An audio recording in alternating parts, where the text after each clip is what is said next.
سورۃ الانشراح، بسم اللہ الرحمن الرحیم، الم نشرح لک صدرک ووضعنا عنک وزرک الذی انقض ظہرک ورفعنا لک ذکرک۔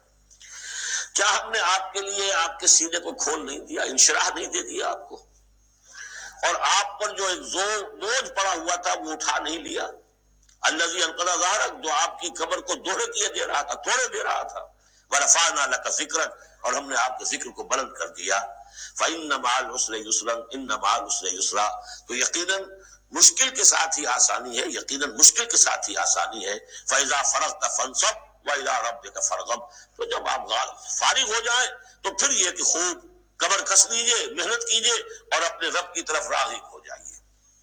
یہ مشکلات القرآن میں سے ہے۔ عام طور پر سمجھتے ہیں لوگ کہ جو مشقتیں تھیں دعوت و تبلیغ میں، اور جو آپ کے اوپر جو لوگ فکرے چست کر رہے تھے اس کی وجہ سے آپ کو یہ رنج ہو رہا تھا، تو یہاں اصل میں یہ بات نہیں ہے، وہ بھی ہے اپنی جگہ پر، حقیقت میں بات کون سی ہے؟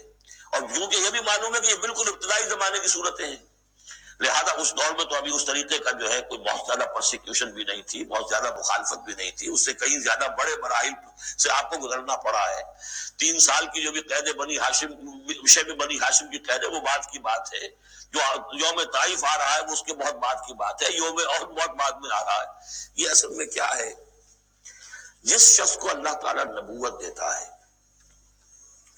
اس کی سب سے زیادہ جو خواہش ہوتی ہے وہ اللہ کے ساتھ لو لگا کر بیٹھا رہے، اور رسالت کا فریضہ ایسا ہے کہ جاؤ خلق خدا کو ہدایت کا راستہ دکھاؤ۔ اب کہاں وہ کیفیت، دن ڈھونڈتا ہے پھر وہی فرصت کے رات دن بیٹھے رہے تصور جانا کیے ہوئے، کہاں اللہ کی طرف رخ کر کے اللہ کا بندہ کھڑا ہے رات کے وقت، کیا اس کی کیفیت ہے، اس کے قلب کی، اس کی روح کی کیا انشراح ہے، کیا انبساط ہے، کن بلندیوں پر اس وقت وہ ہے، کس روحانی وسعتوں کے اندر جو ہے وہ اس وقت تیراکی کر رہا ہے، اور کب جا رہے کسی نے کہہ دیا پاگل ہے، کسی نے کہہ دیا کہ یہ تو مجنون ہے۔ دیکھو ذرا یہ شخص ہے جو کہتا ہے آپ کے معبودوں کو یہ غلط ہے، اب اس کا ایک تکدر ہو رہا ہے دل کے اوپر، کہاں وہ کیفیت۔ علامہ اقبال نے اسے لکھا ہے، 4th لیکچر ہے ان کا جو خطبات میں سے، شیخ عبد القدوس گنگوہی رحمۃ اللہ علیہ کا قول دیا ہے۔ وہ کہیں کسی کیفیت میں بیٹھے ہوئے تھے اسی طرح مراقبے میں، اچانک اقامت کی آواز آ گئی، اب جماعت کھڑی ہو گئی، تو وہ کھڑا ہونا ہے، مجھے نماز میں تو جانا ہے، تو کہا کیا، جھنجھلا کر کہا، حضوری سے نکال کر دربانی میں کھڑا کر دیا۔ اس وقت جس مراقبے کی کیفیت میں میں تھا وہ تو حضوری کی کیفیت مجھے حاصل تھی، اب میں دربانی میں آ گیا ہوں یہاں پر۔ نماز تو آپ پڑھیں گے تو امام کے پیچھے پڑھیں گے، اس نے کہا اللہ اکبر تو کرنا ہی ہے رکوع، چاہے ابھی آپ کے دل چاہ رہا ہے اور قرآن پڑھا جائے تو کیسے ہوگا، تو اس کا حکم ماننا آپ نے۔ آپ چاہ رہے ہیں سجدے میں پڑے رہے ابھی سر نہ اٹھائیں، لیکن وہ تو کہے گا اللہ اکبر، تو سر آپ نے اٹھانا ہی ہے۔ تو وہ ایک اور نظام ہے، وہ نظام با جماعت ہے، اس سے ایک جماعت کی تشکیل جو ہے وہ مطلوب ہے، اور ایک ہے انسان کا اپنا روحانی طرف ہو، اس کے کچھ اور تقاضے ہوتے ہیں۔ تو جیسے حضرت موسیٰ سے کہا گیا ہر دفعہ آپ نے دیکھا اذهب الى فرعون انه طغى، اور وہ اگر وہیں پر رہتے ڈیرا لگا دیتے، ہر وقت گفتگو ہو رہی ہے، مخاطبہ مکالمہ مل رہا ہے، تو جو لذت اس میں تھی، اس کے اندر جو ہے وہ جو مشقت ہے وہ یہ تھی۔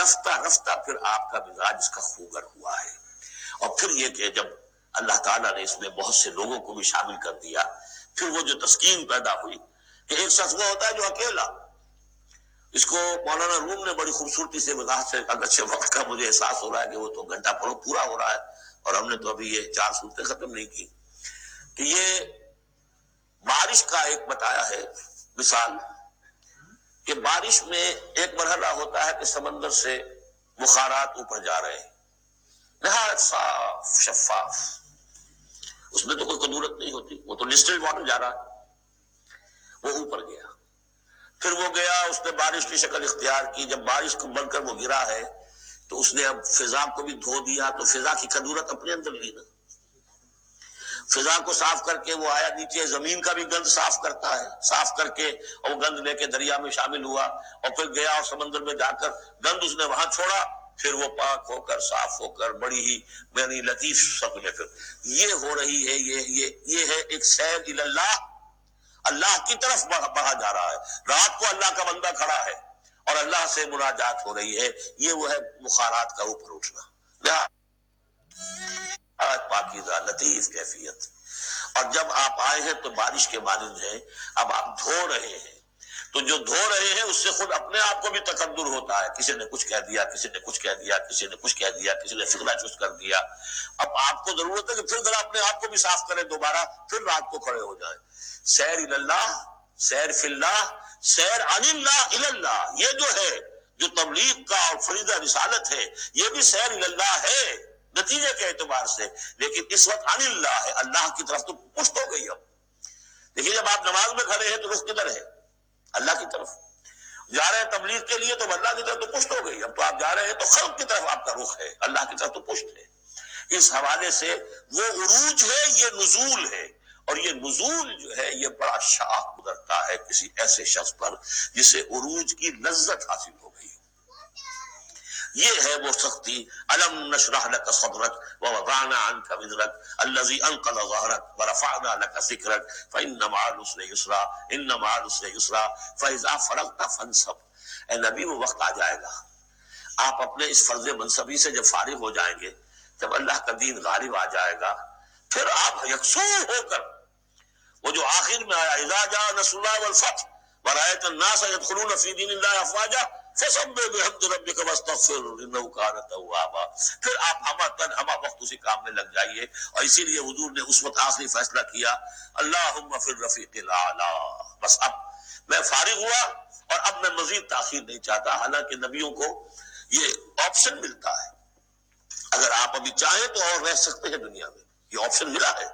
چنانکہ حضور نے اپنے مرض وفات میں جو خبر دی آ کر, جب آپ نے نماز پڑھائی ہے, بیماری میں ذرا سی کمی ہوئی تھی, باہر آپ آئے ہیں, حضرت ابوبکر نماز پڑھا رہے تھے, حضرت ابوبکر کے پاس جا کر آپ جو ہے بیٹھ گئے. اب حضرت ابوبکر جو ہے وہ اقتدا کر رہے ہیں حضور کی, اور پوری جماعت کر رہی ہے اقتدا حضرت ابوبکر کی. یہ نماز ہے, آخری باجماعت نماز. اس میں حضور نے فرمایا اللہ نے اپنے بندے کو ایک آپشن دی ہے, ایک اختیار دیا ہے. وہ چاہے تو, جو ایگزیکٹ الفاظ یاد نہیں ہے, تو نتیجہ اس کا یہی ہے کہ چاہے تو ابھی دنیا میں اور رہے. تو بندے نے اللہ کو قبول کر لیا ہے. حضرت ابوبکر رو پڑے, اور لوگ حیران ہوئے, رو کیوں رہے ہیں, یہ تو کوئی بات ایسی ہے نہیں. ان کے سمجھ میں آ گیا تھا کہ آپ نے اپنے انتقال کی خبر کر ہمیں دے دی.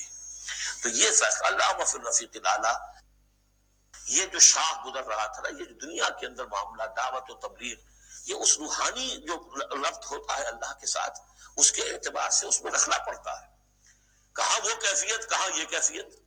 اور اس کی وجہ سے جلدی آپ نے فرمائی, میں سمجھتا ہوں کہ اگر ابھی جو لوگ, یہ اتنا عظیم انقلاب برپا ہوا تھا عرب میں, اور یہ رأیت الناس يدخلون فی دین اللہ افواجا, ان کی ابھی بڑی تربیت کی ضرورت تھی. یہ تربیت کے مراحل ابھی ان کے پورے نہیں ہوئے تھے. یہ تو صرف مکہ اور مدینے کے لوگ تھے جو آپ کی تربیت سے اس طریقے سے بہرہ اندوز ہوئے اور ان مستفید ہوئے. یہ جو پورا عرب جو ہے ایمان لے آیا, اور ان کو تو آپ کی تربیت کا بھی وقت نہیں ملا. بہرحال جب یہ کام ہو چکے گا محمد, تو بس پھر آپ ہمہ وقت اللہ کی طرف متوجہ ہو جائیے.